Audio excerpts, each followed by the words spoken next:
Good evening students. आशा करता हूँ आप सभी लोग बहुत बहुत अच्छे होंगे।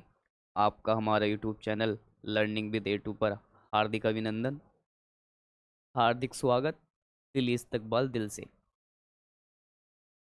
मैं अपनी ऑर्गेनिक केमिस्ट्री के बेसिक कंसेप्ट्स की अब तक 12 वीडियो अपलोड कर चुका हूँ रिकॉर्डेड क्लासेस की, जिसमें मैंने ऑर्गेनिक केमिस्ट्री में किस तरीके से हाइड्रोकार्बन्स का आईयूपीएसी नोमेनक्लेचर करते हैं और भी बहुत सारी छोटी छोटी बातें वहाँ पर सिखाई। इस तरीके से फंक्शनल ग्रुप वाले हाइड्रोकार्बन्स का, जो हाइड्रोकार्बन्स के ही डेरिवेटिव्स होते हैं, उनका आईयूपीएसी नोमेनक्लेचर करते हैं।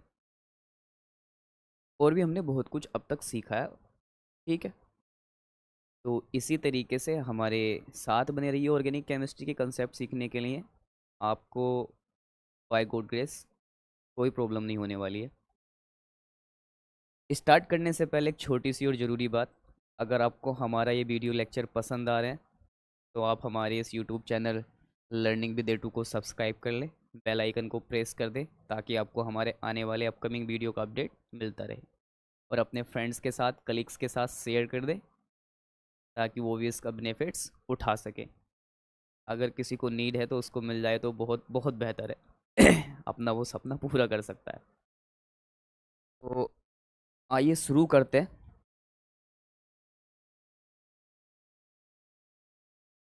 मैं इससे पहले आपको ऐसे ऑर्गेनिक कंपाउंड्स का आयु basic organic compounds, general organic compound simple वालों का मैं आपको आईयूपीएसी नोमेनक्लेचर सिखाया हूँ, जिनके अंदर हम फंक्शनल ग्रुप दे रखा होता है तो उस फंक्शनल ग्रुप के लिए हम सफिक्स यूज़ करते थे। यानी हम रूट वर्ड बॉन्ड नेम के बाद एक सफिक्स यूज़ करते थे अकॉर्डिंग टू फंक्शनल ग्रुप। लेकिन आज मैं उन ऑर्गेनिक कंपाउंड्स का आईयूपीएसी नोमेनक्लेचर आपको सिखाऊंगा जिसमें हम रूट वर्ड बॉन्ड नेम के बाद सफिक्स यूज ना करके रूट वर्ड और बॉन्ड नेम से पहले, रूट वर्ड और बॉन्ड नेम से पहले पहले रूट वर्ड और बॉन्ड नेम से पहले, यानी रूट वर्ड से भी पहले प्रीफिक्स यूज करते हैं और उसका आईयूपीएसी नाम कंप्लीट हो जाता है।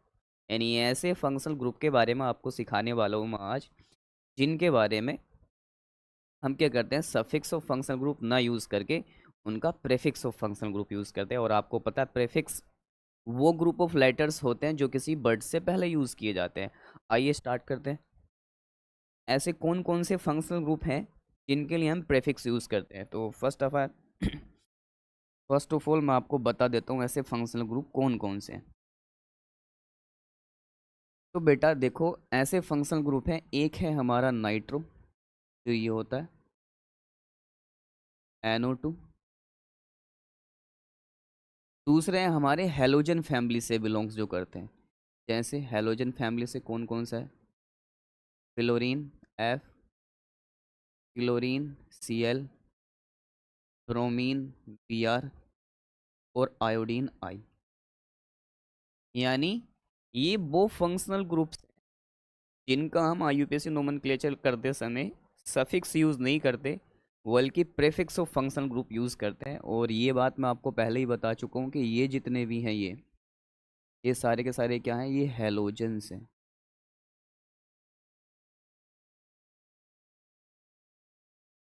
These are the halogens. ये हेलोजन फैमिली से बिलोंग करते हैं। क्लोरीन, क्लोरीन, ब्रोमीन, आयोडीन, ये हमारा एक थोड़ा अलग है। अब जब आईयूपीएसी नोमेनक्लेचर लिखते हैं, ये एक्चुअल में नाइट्रो ग्रुप है, नाइट्रो ग्रुप है, ये फ्लोरीन ग्रुप है, ये क्लोरीन ग्रुप है, ये ब्रोमीन, ये आयोडीन, ये सारे हेलोजन ग्रुप हैं। हेलोजन फैमिली से बिलोंग करते हैं। तो किस तरीके से इनका आईयूपीएसी नोमेनक्लेचर लिखते हैं, तो प्रीफिक्स यूज़ करते हैं। और क्या यूज़ करते हैं वो देखिएगा। तो इनके लिए जो हम प्रेफिक्सेस यूज़ करते हैं, इनके लिए हम जो प्रेफिक्सेस यूज़ करते हैं वो देखो।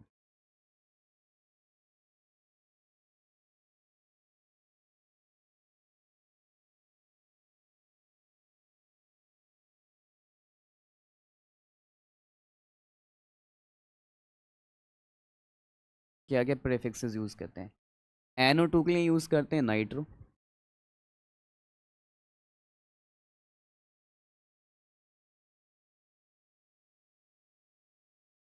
F के लिए यूज़ करते हैं फ्लोरो।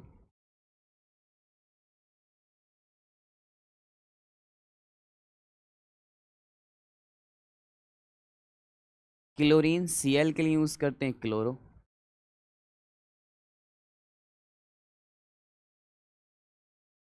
Pr ब्रोमीन के लिए यूज़ करते हैं ब्रोमो। और आयोडीन आई के लिए यूज़ करते हैं iodo.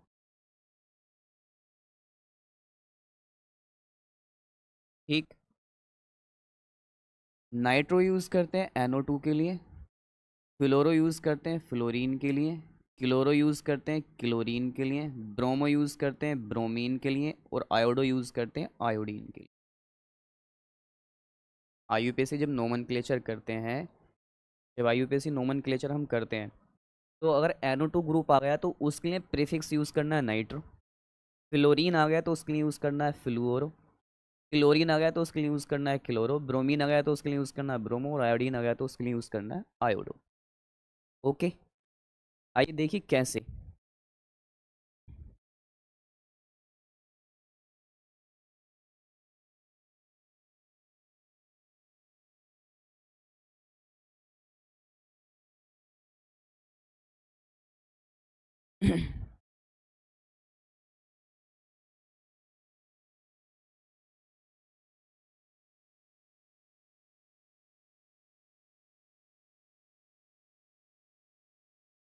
IUPAC naming of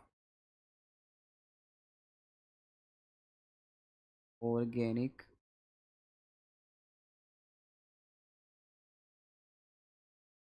compounds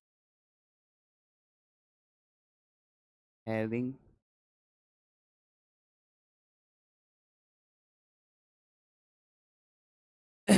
NO2 functional.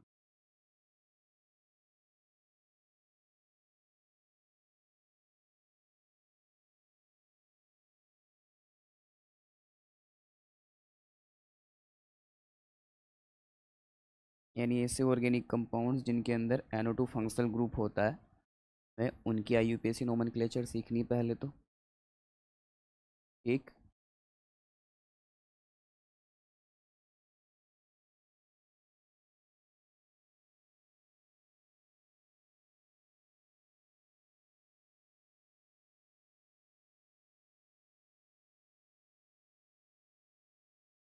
देखिएगा ज़रा कैसे।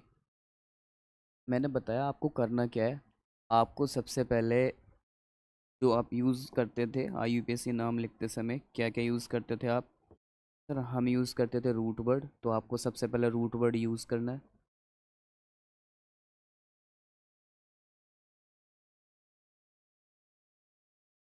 प्लस उसके बाद आपको जैसे बॉन्ड नेम यूज़ करते थे सेम उसी तरीके से बॉन्ड नेम यूज़ करना है।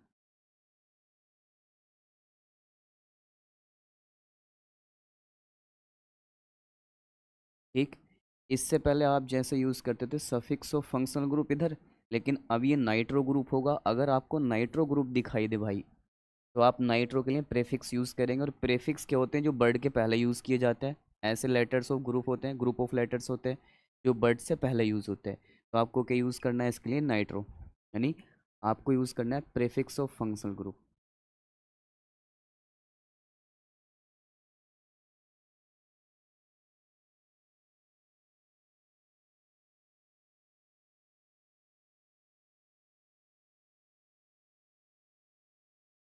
Prefix of functional group. आपको prefix of functional group use करना है। ठीक है, मैं इसको शॉर्ट फॉर्म में लिख दे रहा हूँ। जैसा मैं एफ लिखते थे ऐसे ही इसको लिख दे रहा हूँ। Prefix of functional group use करना है आप। ठीक है मेरे दोस्त।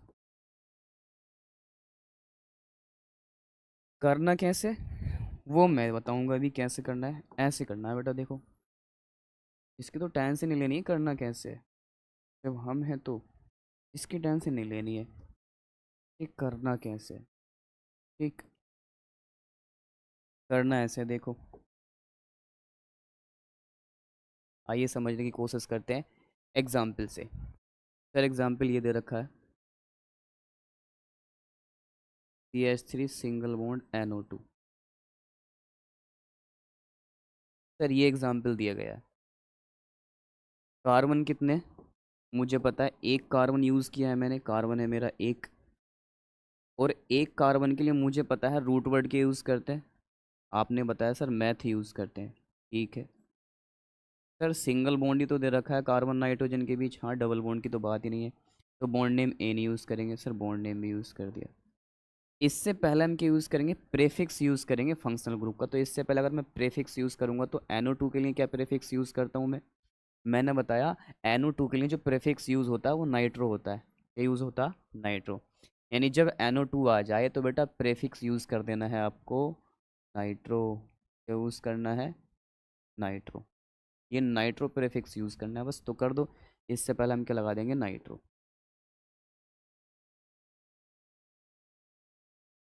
लगा दिया हमने इससे पहले नाइट्रो। ठीक, कोई दिक्कत नहीं। तो इसका नाम क्या हो जाएगा, इसका नाम हो जाएगा नाइट्रो। मैथ में जब जोड़ेंगे तो ये हो जाएगा मेथेन, नाइट्रोमीथेन। नेक्स्ट देखिएगा एग्जाम्पल, नेक्स्ट क्या है, नेक्स्ट सर ये है CH3 single bond CH2 single bond NO2। ठीक, कितने कार्बन, सर ये एक कार्बन, ये दो कार्बन। दो कार्बन के लिए हम क्या यूज़ करते हैं, रूट वर्ड। सर दो कार्बन के लिए रूट वर्ड यूज़ करते हैं हम एथ। सर बॉन्ड नेम, सब में सिंगल बॉन्ड है, बॉन्ड नेम यूज़ करेंगे ane. Sir nitro functional group आया, इसके लिए सफिक्स तो यूज़ होता नहीं है, प्रीफिक्स यूज़ होता है। तो प्रीफिक्स के यूज़ करते हैं NO2 के लिए नाइट्रो। तो ये क्या हो जाएगा, सिंपली इसका नाम हो जाएगा नाइट्रो ईथेन।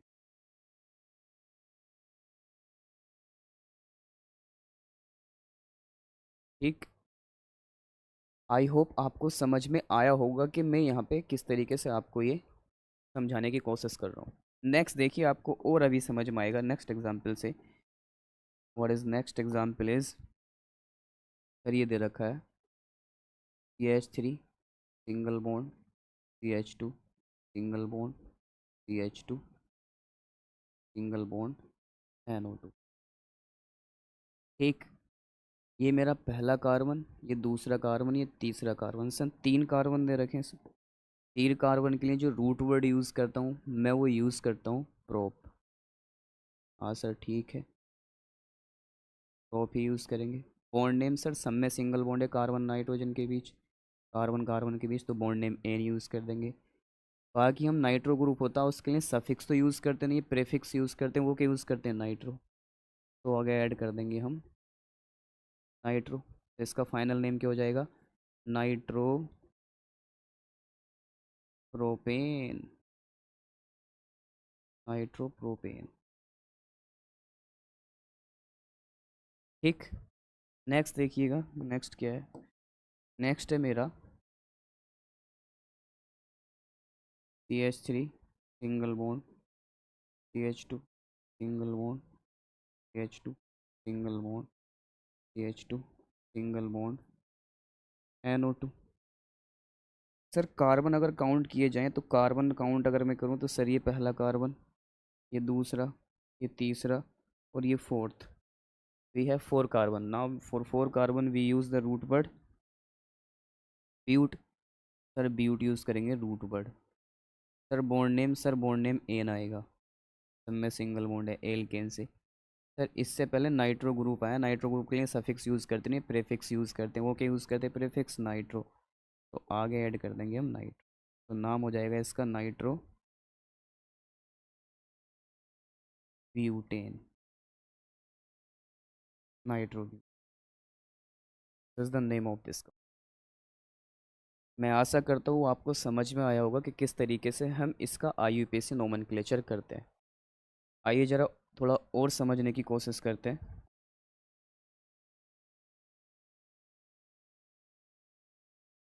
थोड़ा सा और समझने की कोशिश करते हैं।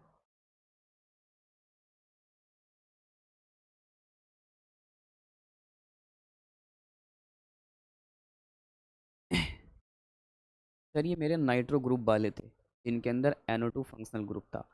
सेम इसी तरीके से अगर फंक्शनल ग्रुप NO2 ना होकर इनमें से कोई सा दे रखा हो, इनमें से कोई सा भी दे रखा हो, सेम इसी तरीके से करना है। मैं इसका आपको फ़िलहाल बाद में बताऊंगा, मैं इसका यहाँ पे आपको रिवर्स प्रोसेस बता रहा हूँ कि अगर इस तरीके से हमें नाम दे रखा हो, इस तरीके से हमें नाम दे रखा हो, तो किस तरीके से हमें ये मोलिकुलर फार्मूला बनाना है। हमने 1 बाय 1 करके सभी के सीखे हैं अभी तक, इसका भी सीखेंगे। तो देखो किस तरीके से करना है।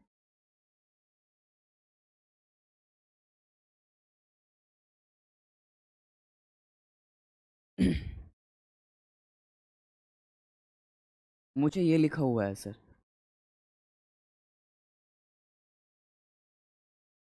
Nitro nitropropane.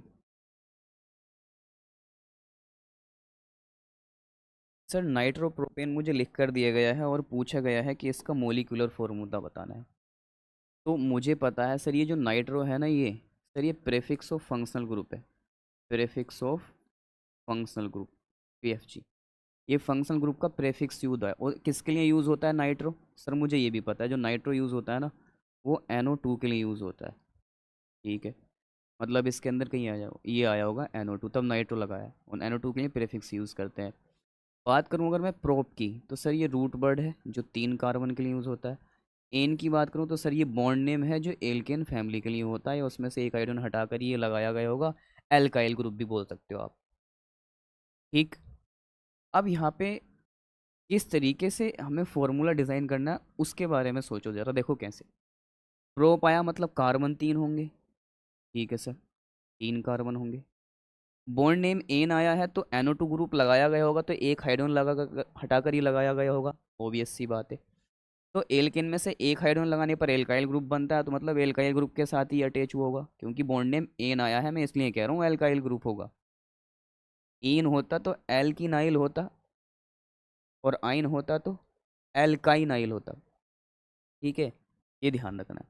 तो एन आया तो एल्काइल ग्रुप होगा, एल्काइल ग्रुप में से एक हाइड्रोजन हटाकर लगाया गया होगा, जिसको हम कहते हैं, सॉरी, एल्केन में से एक हाइड्रोजन हटाकर लगाया हुआ जिसको एल्काइल ग्रुप कहते हैं। बस तो बताओ, कार्बन 3 है तो एल्काइल ग्रुप में हाइड्रोजन कितनी होंगी? ओबियस सी बात है सर, डबल से एक एक्स्ट्रा होगी। 3 का डबल 6, से एक एक्स्ट्रा कर दो 7, और उसके साथ ये ग्रुप लगा हुआ है ऐसे NO2। अब मैं इसको ऐसे लिख के दिखा सकता हूँ sir, CH3 single bond, CH2 single bond, CH2 और सिंगल बॉन्ड NO2। आई होप आपको क्लियर हुआ होगा कि किस तरीके से हम इनका IUPAC नोमेनक्लेचर अगर दे रखा है, नाम दे रखा है, तो फॉर्मूला बनाएंगे।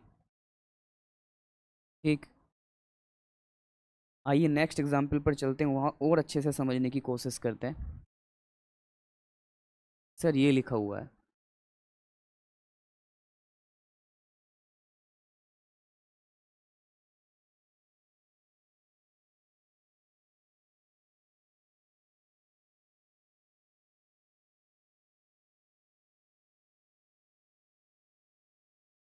सर नाइट्रोइथेन लिखा हुआ है।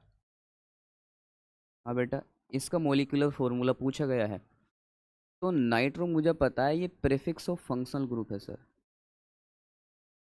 हाँ, ये प्रेफिक्स ऑफ फंक्शनल ग्रुप है, बात सही है, ये प्रेफिक्स ऑफ फंक्शनल ग्रुप ही है।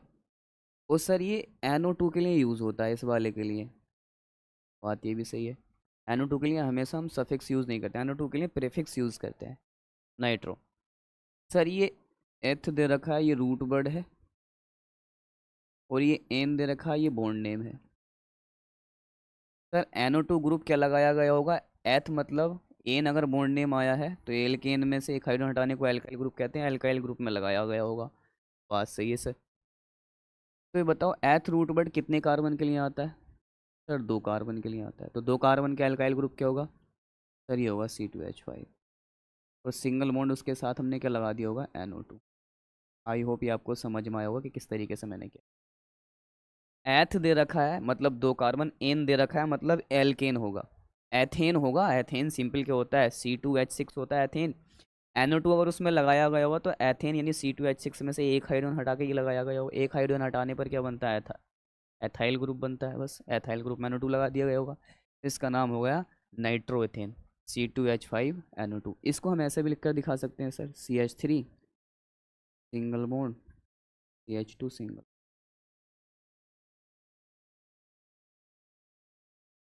ठीक, ऐसे भी लिखकर दिखा सकते हैं। आइए नेक्स्ट पर चलते हैं हम जरा।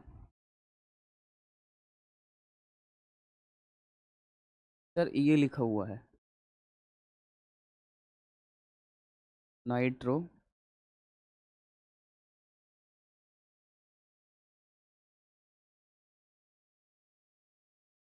नाइट्रोब्यूटेन।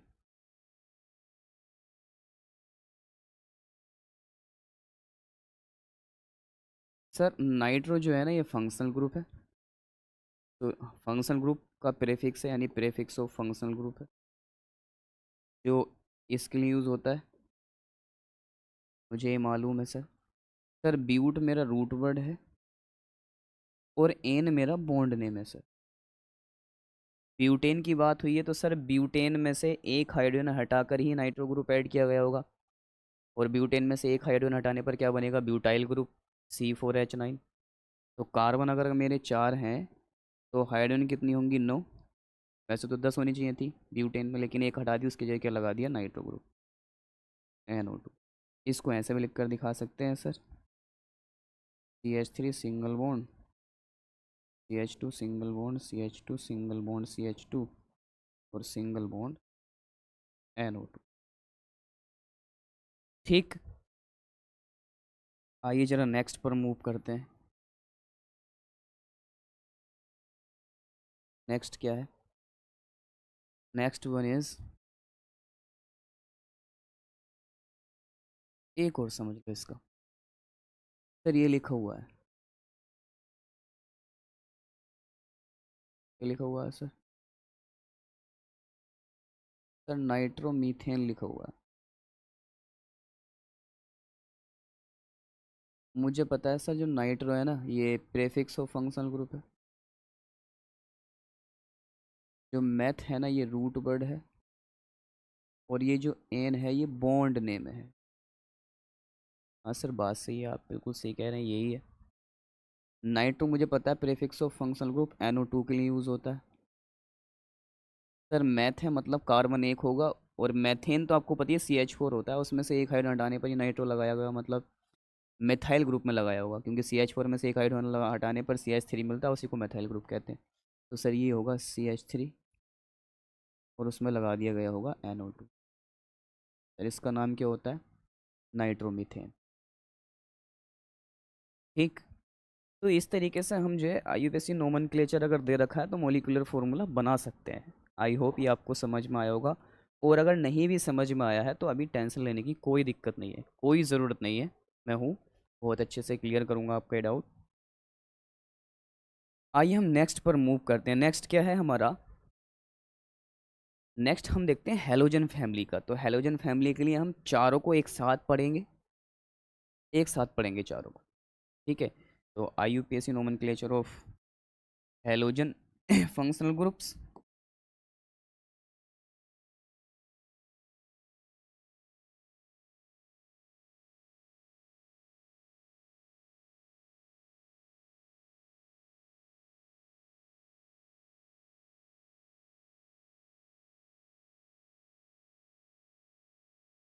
IUPAC naming of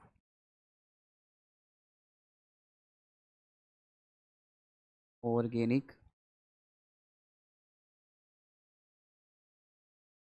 compounds, IUPAC naming of organic compounds having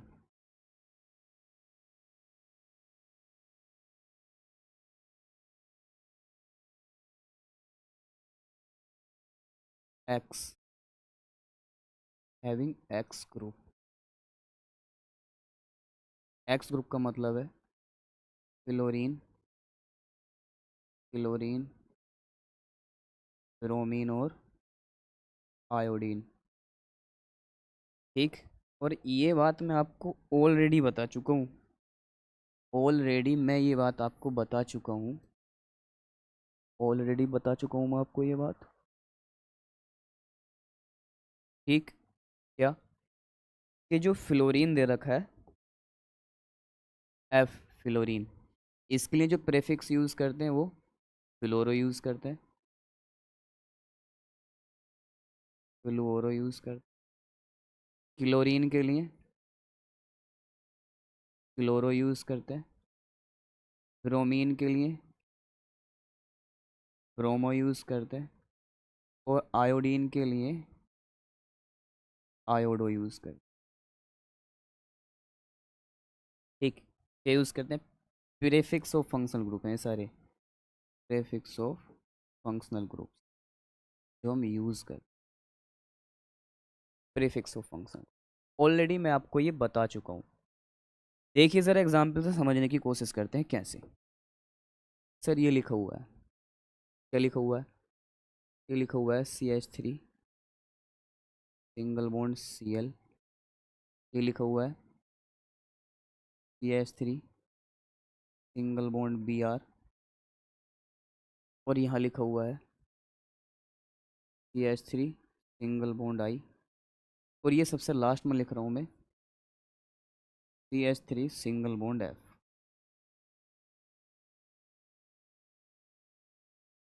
हालांकि हाईली अनस्टेबल कंपाउंड है, ठीक है, फ्लोरोमेथेन, लेकिन फिलहाल हम सिर्फ समझने की कोशिश कर रहे हैं यहाँ पे कि चल क्या रहा है, सिर्फ समझने की, एक बेसिक से नॉलेज के बेसिस। देखिए ज़रा कैसे। सर यहाँ पे एक कार्बन है, एक कार्बन का मतलब है सर आप रूट वर्ड यूज़ करेंगे मैथ। सर सिंगल बॉन्ड है, बॉन्ड नेम यूज़ करेंगे ane. Sir chlorine functional group आया तो इसके लिए आप प्रेफिक्स यूज़ करेंगे, सफिक्स यूज़ नहीं करते, क्या यूज़ करेंगे? Chloro, chloro. तो इसका फाइनल नेम हो जाएगा क्लोरो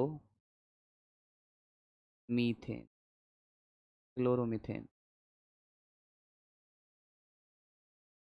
ठीक इसी तरीके से यहाँ पे देखो, ब्रोमीन आया मतलब यहाँ पे प्रेफिक्स यूज़ करना है। एक कार्बन है तो आप रूट वर्ड यूज़ करेंगे मैथ। सिंगल बॉन्ड है, बॉन्ड नेम यूज़ करेंगे एन। और ब्रोमीन आया तो आप यूज़ करेंगे ब्रोमो। तो फाइनल इसका नेम हो जाएगा ब्रोमो मीथेन, ब्रोमोमीथेन। ठीक, यहाँ देखो एक कार्बन है, मैथ यूज़ करेंगे रूट वर्ड। सिंगल बॉन्ड है, बॉन्ड नेम एन यूज़ कर देंगे। और आयोडीन है तो root word sorry prefix use करेंगे आयोडो।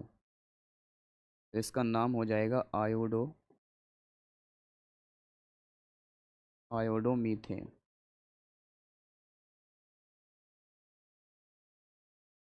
ठीक इसी तरीके से एक कार्बन है, रूट वर्ड मैथ यूज़ करेंगे, प्लस सिंगल बॉन्ड है, बॉन्ड नेम एन यूज़ करेंगे। और फ्लोरीन दे रखा है, इसके लिए तो प्रेफिक्स यूज़ करेंगे, क्या यूज़ करेंगे? फ्लोरो। तो ये हो जाएगा फ्लोरो मीथेन, फ्लोरोमीथेन। आई होप आपको ये सब चीज़ें बहुत अच्छे से क्लियर हुई होंगी कि किस तरीके से हम इनका IUPAC नोमेनक्लेचर यहाँ पर ड्रॉ कर रहे हैं। आइए देखते हैं कुछ और एग्जांपल्स और समझने की कोशिश करते हैं। सर ये लिखा हुआ है इस तरीके से CH3 single bond CH2 single bond F। ठीक, और एक ये लिखा हुआ है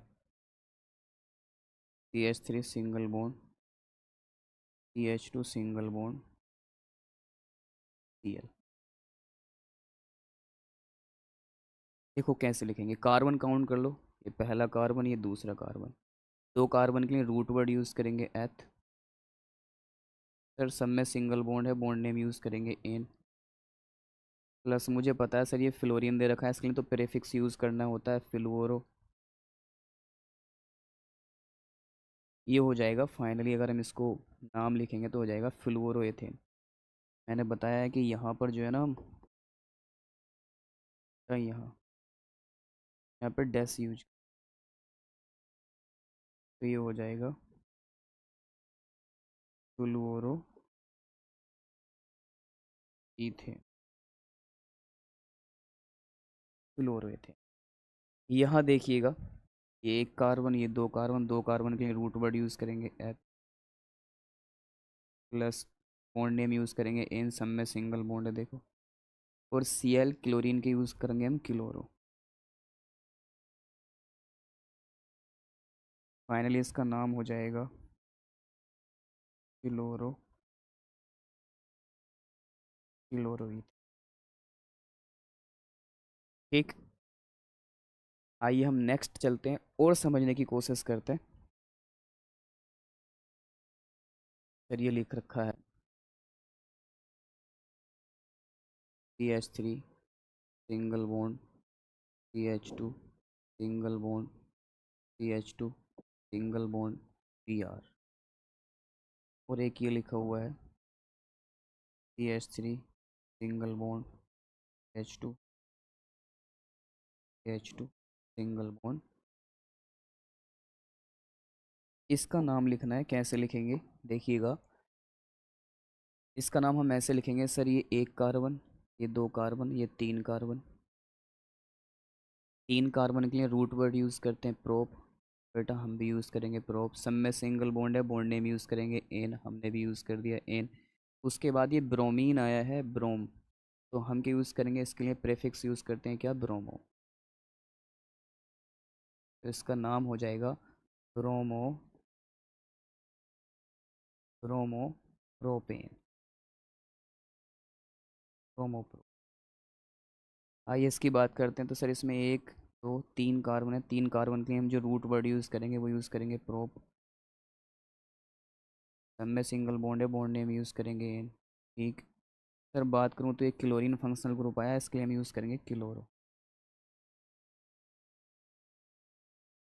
तो नाम हो जाएगा इसका फाइनली क्लोरोप्रोपेन, क्लोरोप्रोपेन।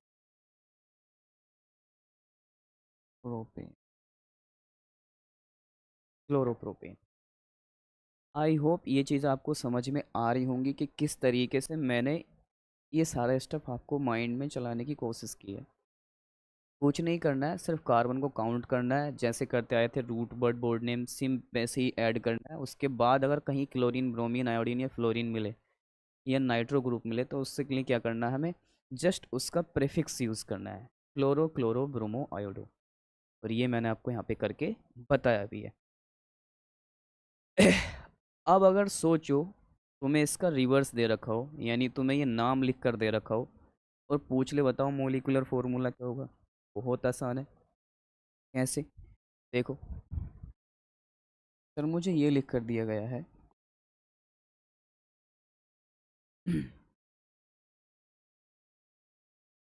ब्रोमो,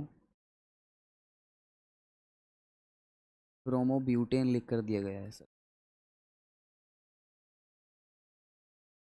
पूछा है मोलिकुलर फॉर्मूला बताओ, मुझे पता है सर ये ब्रोमो है, ये प्रेफिक्स ऑफ फंक्शनल ग्रुप है। और ये Br ब्रोमीन के लिए यूज़ होता है, मैं ये भी जानता हूँ। सर ये ब्यूटेन लिखा है, इसमें ब्यूट जो है रूट वर्ड है जो कार्बन चार के लिए आता है, एन बॉन्ड नेम है जो एल्केन के लिए आता है। मतलब एल्केन ब्यूटेन ही दे रखा है ना, सिंपली ये है ही ब्यूटेन। और ब्यूट चार कार्बन के लिए, एन बॉन्ड नेम एल्केन के लिए है, मतलब ये ब्यूटेन होगा। इसमें से एक हाइड्रोजन हटा के उसकी जगह ब्रोमीन फंक्शनल ग्रुप लगाया गया होगा, उसी को ब्रोमो हम ब्यूटेन बोल रहे हैं। कैसे सर, तो सर ऐसे ब्यूट मतलब चार कार्बन, कार्बन चार, चार कार्बन एन बॉन्ड नेम आया एल्केन रहा होगा, उसमें से एक हाइड्रोजन हटा के नाइट ब्रोमीन ग्रुप लगाया गया होगा। तो चार कार्बन है, तो इसका एल्काइल ग्रुप बनेगा एक हाइड्रोजन हटाने पर, तो एक हाइड्रोजन हटाने पर एल्काइल ग्रुप क्या बनेगा, C4H9। और उसमें क्या लगाया गया होगा सर, Br। अच्छा ये बात आपको समझ में आ रही है नहीं आ रही है, मुझे ये बताइएगा कमेंट में। नहीं आ रही तो मैं बताऊंगा आपको ये वाली बात, कि ब्यूटेन क्या होगा, C4H10, उसमें से एक हाइड्रोजन हटाई गई होगी। हाँ सर बात सही है, एक हाइड्रोजन हटाई गई होगी, तो C4H9 बचेगा और इसी को ब्यूटाइल ग्रुप बोलते हैं, एल्काइल ग्रुप बनता है। बात सही है सर, उसमें ब्रोमीन लगा दी गई हो। इसको ऐसे भी बनाकर दिखा सकते हैं आप, कैसे, ऐसे CH3 single bond CH2 single bond CH2, single bond CH2 और single bond Br। I hope ये आपको बहुत अच्छे से समझ में आया हुआ होगा। आइए ज़रा हम कुछ और इसी से रिलेटेड एग्जांपल्स करने की कोशिश करें। ठीक, देखिएगा next.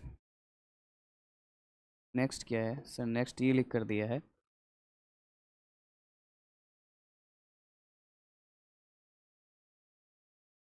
Chloro propane. Sir chloropropane लिख कर दिया गया है। मुझे पता है जो क्लोरो है ना, क्लोरो, वो प्रेफिक्स ऑफ फंक्शनल ग्रुप है, और जो प्रोप दे रखा है वो रूट वर्ड है, और जो एन दे रखा है वो बॉन्ड नेम है सर। क्लोरो क्या है? प्रोफिक्स ऑफ फंक्शनल ग्रुप है। प्रोप क्या है? Root word. और मेरा एन बॉन्ड नेम है सर। एक बात मुझे पता है कि पूरा प्रोपेन है C3H6, सॉरी C3H8 प्रोपेन होता है। उसमें से एक हाइड्रोजन हटाने पर प्रोपाइल ग्रुप मिलेगा, एल्काइल ग्रुप मिलेगा, है ना। लेकिन क्लोरो आया है प्रेफिक्स ऑफ फंक्शनल ग्रुप, तो मतलब इसके साथ Cl लगाया गया होगा उस हाइड्रोजन को हटाने पर। बात ये भी क्लियर है। तो सर प्रोप में 3 कार्बन होते हैं, ये रहे 3 कार्बन। हाइड्रोजन कितनी होंगी सर? 8, लेकिन एक हटा दी गई होगी एल्काइल ग्रुप क्लोरीन लगाने के लिए, तो कितनी बची? 7, और उसकी जगह क्या लगा दिया हुआ है सर? ये Cl लगा दिया गया होगा। इसको मैं ऐसे भी लिख सकता हूँ, CH3 single bond CH2, single bond CH2 और सिंगल बॉन्ड Cl। आई होप आपको ये क्लियर हुआ होगा कि prefix of functional group Cl हमने कैसे यूज़ किया है और किस तरीके से हमने मोलिकुलर फार्मूला बताया। फिर से एक बार, प्रोप 3 कार्बन के लिए आता है, एन बॉन्ड नेम एल्केन के लिए आता है। एल्केन में से एक हाइड्रोजन हटाने पर बचेगा तो हमारा एल्काइल ग्रुप ही होगा, उसके अंदर भी सिंगल बॉन्ड ही है ना, पूरे एल्काइल ग्रुप के अंदर। उसकी जगह हमने क्या लगा दिया? Cl। बस इतना सा इतना सा इतना सा क्लियर है, ये इतना सा आसान है। ठीक, आइए और नेक्स्ट देखते हैं। सर ये लिखा हुआ है आयोडो, आयोडो मीथेन लिखा हुआ है। मुझे एक बात बताओ, आयोडो क्या है? ये प्रेफिक्स ऑफ फंक्शनल ग्रुप है जो आई के लिए यूज़ होता है। हाँ सर ये तो हमें पता है। मैथ क्या है? ये रूट वर्ड है। एन क्या है? Bond name. यहाँ तक कोई दिक्कत? सर यहाँ तक कोई भी दिक्कत नहीं है। जब दिक्कत नहीं है तो आगे देखो।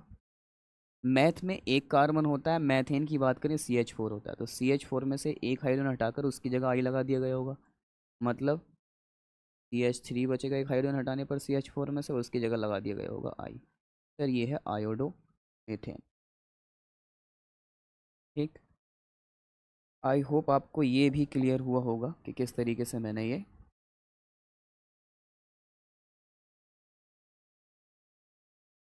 बनाया है। ठीक,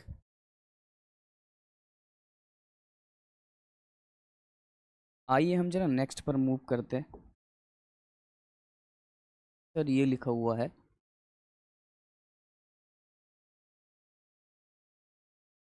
आयोडो प्रोपेन। बहुत आसान है सर।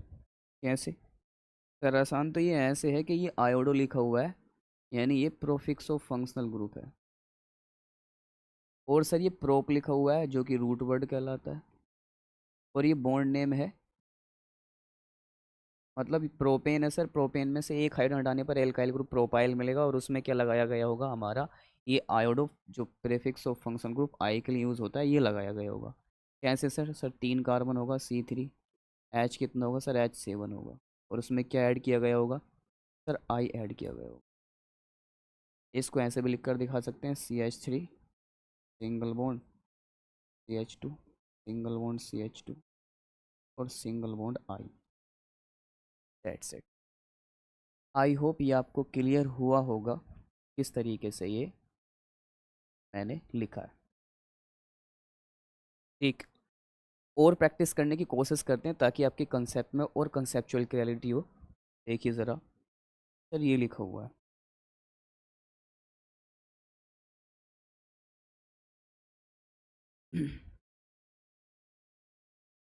ब्रोमो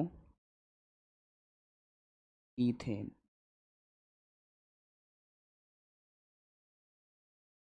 ब्रोमो ईथेन लिखा हुआ है।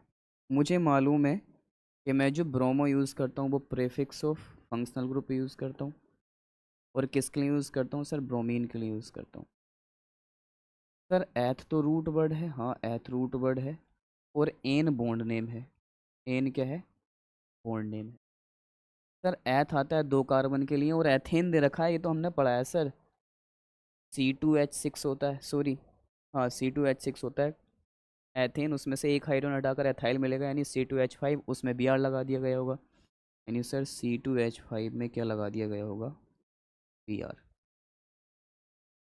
ठीक, इसको ऐसे भी लिख कर दिखा सकते हैं, CH3 single bond CH2 single bond B. I hope आपको ये भी क्लियर हुआ होगा कि किस तरीके से मैंने ये किया है। ठीक है, आइए हम ज़रा थोड़ा और नेक्स्ट लेवल पर मूव करते हैं और चीज़ों को समझने की कोशिश करते हैं।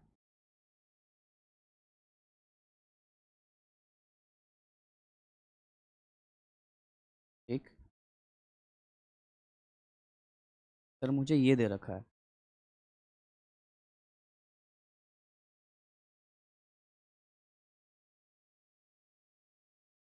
Chloro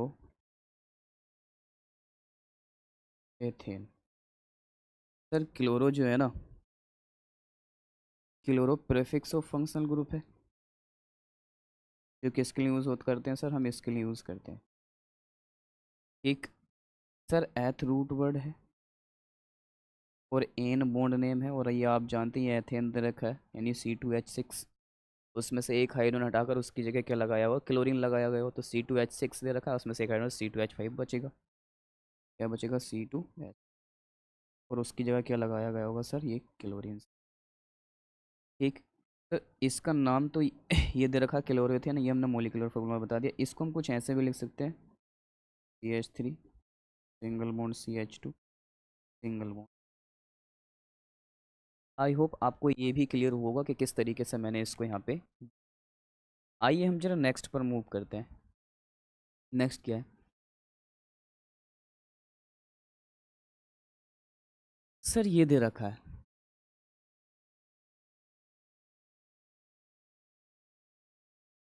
chloro butane. इसका मोलिकुलर फॉर्मूला बनाना है। कैसे बनाएंगे? एक क्लोरो दे रखा है, ये प्रीफिक्स ऑफ फंक्शनल ग्रुप है, जो किसके लिए आता है? जो हम इसके लिए यूज़ करते हैं। ठीक, ये ब्यूट दे रखा है, ये रूट वर्ड होता है। ये एन दे रखा है, ये बॉन्ड नेम है। ठीक है, ब्यूट आता है 4 कार्बन के लिए। कितने कार्बन के लिए? 4 कार्बन के लिए ब्यूट यूज़ करते हैं। 4 कार्बन के लिए। और 4 कार्बन का ये ब्यूटेन है, मतलब C4H10 होगा। उसमें से एक हाइड्रोजन हटाकर हमने क्या लगाया होगा? Cl लगाया गया होगा। तो 4 कार्बन का ब्यूटेल ब्यूटाइल हो जाएगा C4H9। उनमें से एक हाइड्रोजन हमने हटाई, 10 था, ये हटा दिए, तो ये ब्यूटाइल हो गया। इसमें लगा दिया हमने Cl क्लोरीन। कुछ इस तरह से।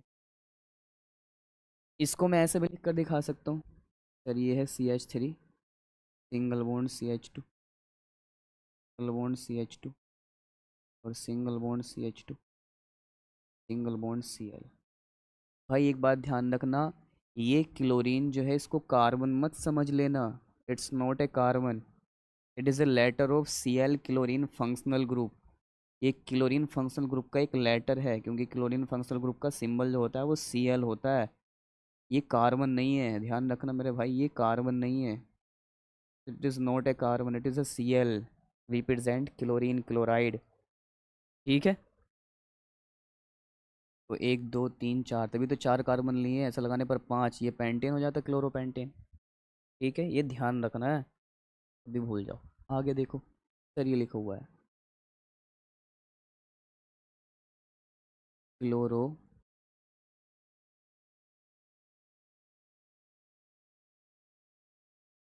क्लोरोपेंटेन। ठीक, कैसे करेंगे? सेम वही, ये दे रखा हमें Cl क्लोरो फंक्शनल, ये प्रीफिक्स ऑफ फंक्शनल ग्रुप है। ये पेंट दे रखा है, ये रूट वर्ड है।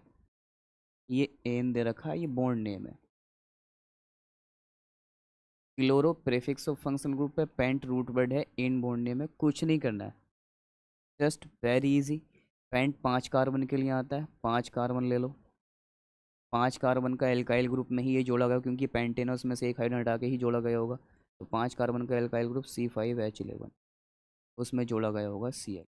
और सर में से ऐसे भी लिख के दिखा सकता हूँ, CH3 single bond CH2, single bond CH2, single bond CH2, single bond CH2 और सिंगल बॉन्ड।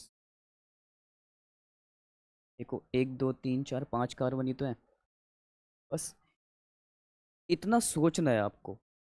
और मेरे ख्याल से इसमें कोई इतनी खास बात है नहीं, आप इतना बहुत अच्छे से सोच सकते हैं।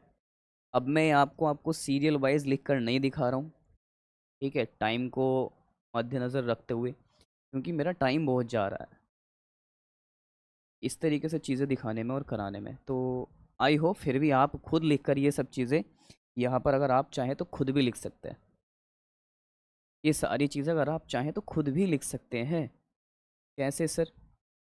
भाई CH3Cl, C2H5Cl, C3H7Cl, फिर भी मैं चलो कुछ लिख कर दिखा देता हूँ, है ना?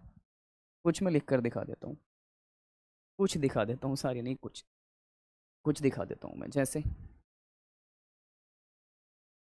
यहाँ लिख लेता हूँ मैं, CH3Cl, C2H5Cl, C3H7Cl, C4H9Cl, C5H11Cl। ठीक, आपको पता होगा इसको क्या बोलूँगा मैं?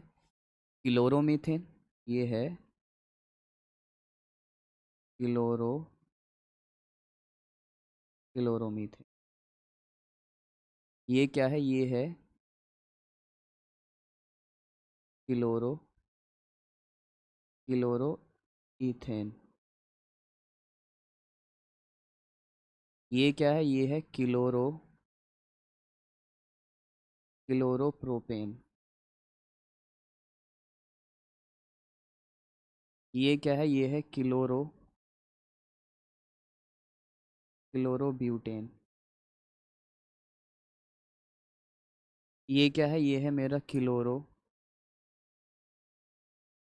क्लोरोपेंटेन। ठीक है, नॉर्मली तो हम बात कर रहे हैं। तो इस तरीके से आप खुद भी लिख सकते हैं। मैं एक छोटी सी बात जो यहाँ पे आपको समझाना चाहता हूँ वो ये है। वो छोटी सी बात क्या है?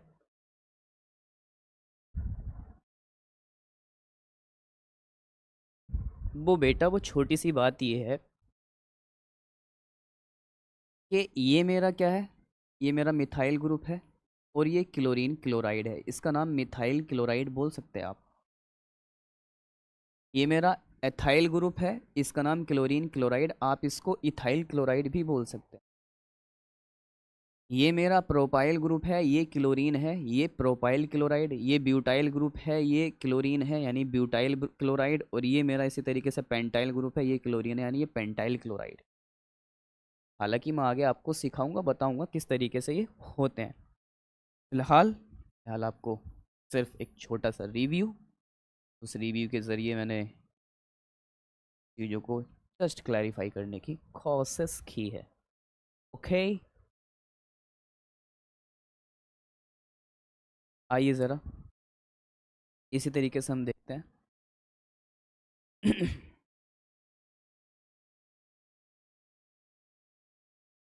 ये है मेरा CH3 डबल बॉन्ड Br। ये है C2H5 सिंगल बॉन्ड Br। ये है C3H7 सिंगल बॉन्ड Br। और ये है मेरा C4H9 Br। और ये C5H11 सिंगल बॉन्ड। देखो, जैसे मैंने भी ठीक इससे पहले बताया तुम्हें, क्या बताया मैंने आपको, कि इसके लिए मैं लिखूंगा ब्रोमो, और एक कार्बन है तो मीथेन, ये ब्रोमो मीथेन है। ये मेरा ब्रोमो ईथेन है, ब्रोमो एन है। ये मेरा ब्रोमो प्रोपेन है, ब्रोमो प्रोपेन है। ये मेरा ब्रोमो ब्यूटेन है, ब्रोमो ब्यूटेन है। और ये मेरा ब्रोमो पेंटेन है, ब्रोमो पेंटेन। आई होप आपको ये भी क्लियर हुआ होगा कि एक्चुअल में ये किस तरीके से मैंने यहाँ पे मर्ज करके चीज़ें आपको समझाने की कोशिश की। ठीक, इसमें एक छोटी सी और ज़रूरी बात, वो क्या है, वो ये है कि ये मिथाइल ग्रुप है, ये ब्रोमीन है, इसको ब्रोमाइड बोलते हैं। इसका नाम मिथाइल ब्रोमाइड भी कह सकते हो। ये इथाइल ग्रुप है, ये ब्रोमीन है, इसको इथाइल ब्रोमाइड बोल सकते हो। ये प्रोपाइल ग्रुप है, ये ब्रोमीन है, इसको प्रोपाइल ब्रोमाइड भी बोल सकते हो। ये ब्यूटाइल ग्रुप है, ये ब्रोमीन है, इसको ब्यूटाइल ब्रोमाइड भी बोल सकते हो। ये पेंटाइल ग्रुप है और ये ब्रोमीन है, इसको पेंटाइल ब्रोमाइड भी आप बोल सकते हो। ठीक, तो ये था हमारा उन फंक्शनल ग्रुप्स के बारे में जिनके लिए हम क्या करते हैं, always always suffix of functional group use ना करके prefix of functional group use करते हैं। तो आज के लिए हमारा केवल इतना ही। हमारे फंक्शनल ग्रुप के बारे में जो डिटेल्स है वो हो चुकी है। IUPAC नोमेनक्लेचर, कॉमन नेमिंग जब मैं सिखाऊंगा तो उसमें सबके बारे में डिटेल में बताऊंगा, कॉमन नेमिंग के बारे में बहुत अच्छे से समझाऊंगा। अभी मैं IUPAC के बारे में मैंने आपको समझाया, तो सिर्फ IUPAC सिस्टम के बारे में। ठीक है, हम अपने नेक्स्ट वीडियो लेक्चर में कुछ आपके लिए इससे रिलेटेड बहुत बेहतरीन बनाकर प्रॉब्लम्स लेकर आएंगे, उनको सोल्व करेंगे ताकि आपके माइंड में चीज़ें और रिवोल्यूट हों। लेकिन उससे पहले एक ज़रूरी बात, आप प्रैक्टिस लगातार करते रहिए। आपने हालांकि मेरा एक वीडियो लेक्चर देखा, आई होप आप नोट्स बना रहे होंगे। ये इसके स्क्रीन शॉट्स लेकर भी आप क्या कर सकते हैं, उससे प्रैक्टिस कर सकते हैं। आप एक बार मेरा 1 घंटे का वीडियो लेक्चर देख रहे हैं, हालांकि मुझे लगता है आपका 1 घंटा नहीं, वहाँ पे 2 या 1.5 घंटा बर्बाद हो रहा होगा। लेकिन अच्छे से ठीक तरीके से लेक्चर को देखिएगा। उसके बाद आप अपनी प्रैक्टिस पर बहुत फोकस कीजिए। अगर 1 घंटे का लेक्चर देख रहे हैं ना, तो ज़्यादा नहीं, आप 30 से 35 मिनट उसकी प्रैक्टिस जरूर कर लीजिएगा, उसको रिवाइज जरूर कर लीजिएगा बहुत अच्छे से पेन पेपर लेकर। ये वो चीज़ें हैं जो आपका बेसिक स्ट्रॉन्ग करेंगे, और बेस एक बार एक स्ट्रॉन्ग हो गया ना, तो भाई आप फिर पिलर के टॉप पर जाकर खड़े हो जाओ, कोई फ़र्क नहीं पड़ता, है कि नहीं। इसलिए इस पर प्रैक्टिस बहुत करने की ज़रूरत है आपको।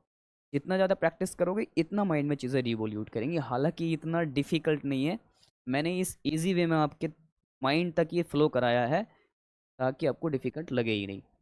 ठीक है, तो तब तक के लिए see you in the next lecture. Okay, bye bye, आप अपना ख्याल रखिएगा।